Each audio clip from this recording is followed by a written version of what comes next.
کیا لوگ یہ خیال کیے ہوئے ہیں کہ صرف یہ کہنے سے کہ ہم ایمان لے آئے چھوڑ دیے جائیں گے اور ان کی آزمائش نہیں کی جائے گی؟ اور جو لوگ ان سے پہلے ہو چکے ہیں ہم نے ان کو بھی آزمایا تھا اور ان کو بھی آزمائیں گے، سو اللہ ان کو ضرور معلوم کرے گا جو اپنے ایمان میں سچے ہیں اور ان کو بھی جو جھوٹے ہیں۔ کیا وہ لوگ جو برے کام کرتے ہیں یہ سمجھے ہوئے ہیں کہ یہ ہمارے قابو سے نکل جائیں گے؟ جو فیصلہ یہ کرتے ہیں برا ہے۔ جو شخص اللہ کی ملاقات کی امید رکھتا ہو تو اللہ کا مقرر کیا ہوا وقت ضرور آنے والا ہے، اور وہ سننے والا ہے، جاننے والا ہے۔ اور ہم کسی قدر خوف اور بھوک اور مال اور جانوں اور میووں کے نقصان سے تمہاری آزمائش کریں گے، اور صبر کرنے والوں کو بشارت سنا دو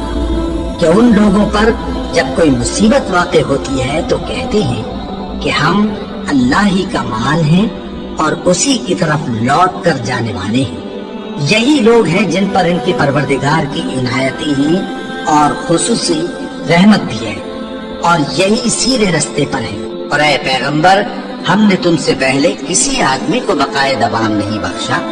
بھلا اگر تم مر جاؤ تو کیا یہ لوگ ہمیشہ رہیں گے؟ ہر شخص کو موت کا مزہ چکھنا ہے، اور ہم تم لوگوں کو سختی اور آسودگی میں آزمائش کے طور پر مبتلا کرتے ہیں، اور تم ہماری طرف ہی لوٹ کر آؤ گے۔ کوئی مصیبت زمین میں اور خود تم پر نہیں پڑتی مگر بیشتر اس کے کہ ہم اس کو پیدا کریں ایک کتاب میں لکھی ہوئی ہوتی ہے، اور یہ کام اللہ کو آسان ہے، تاکہ جو فائدہ تمہیں حاصل نہ ہو سکا اس کا غم نہ کھایا کرو، اور جو تم کو اس نے دیا ہو اس پر اترائے